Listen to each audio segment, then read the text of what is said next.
This course revolves around using custom post types and custom taxonomies to create separate buckets for separate types of content. These custom post types and custom taxonomies are defined in the functions.php file in the theme. The functions.php file is where core theme functionality is called or created, and custom post types and custom taxonomies are core theme functionalities in WordPress. The problem with using custom post types and custom taxonomies is that since they are defined in the functions file for each theme, if you switch to a different theme, the post types and taxonomies disappear. To avoid this, we'll create the custom post types and custom taxonomies in a separate file. This file can then be called with an include function from within the functions.php file in the current theme, and can also be called from any of the other themes if you're using those instead. I like to call this an abstraction layer. The first step in this process is to create the file where we're going to put all the functions to create the custom post types and custom taxonomies. So we'll do that going into themes, and then I'll create a new file and call it post types. Click finish, and you'll see it appears inside the themes folder rather than inside one of the actual themes. Now that I have a file, I'm going to put in some dummy content so that we can see that it works. So I'll simply go echo so that it types out whatever I put in there, and I'll say hello, end the line, and end my PHP delimiter.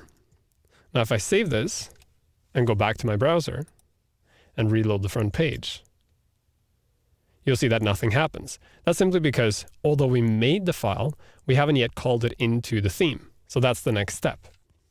I'll go back and into my cooking theme folder. Like I said before, all functions inside WordPress live in a functions.php file inside the theme. So what we need to do now is create that file as well. So I'll go to new, create a file, and create a file called functions.php that's saved under the cooking folder. So now we have a functions file that will append next to the functions file from our parent theme. So we don't need to copy the functions from the parent theme over. All we need to do is add new functions inside here. What we need to do first is to create a function that calls this posttypes.php file. The great thing about PHP is there's an actual function that does this for us, and it's called include. So if we simply say include, and I only want it once, I'll say include once, and then we give the URL to the file we want to include, it'll work. Now, theoretically, we should be able to just say .. and then posttype.php to jump back one folder and then open posttype.php, but that's not going to work. In this case, we need to hard code the actual URL in. But if I hard code the URL to the file in, saying localhost /WordPress /, it won't work if we move the child theme somewhere else. So what we need to do is use another function to grab the actual live URL dynamically. That function is called abspath. So it's ABSPATH, all caps. Next to abspath, we need to append the actual URL. So I go space, dot, to append it, and then quotation, and I'll say WP content themes, and then post types dot PHP. End the line with a semicolon, and end the PHP delimiter. Using this, we should now see that word hello appear inside our theme.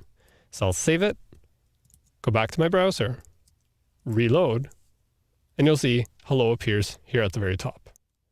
That means our child theme now grabs the posttypes.php file living outside the child theme and appends it into the functions.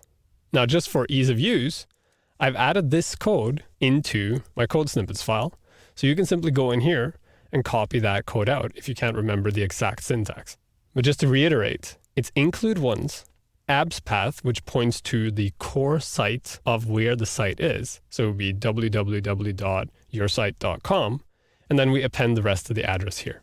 Although not technically necessary, placing custom post type and custom taxonomy functions in a separate abstraction layer or file makes it easier for you to move the functions to a different or even multiple themes without having to copy and paste or to make changes to the existing functions file.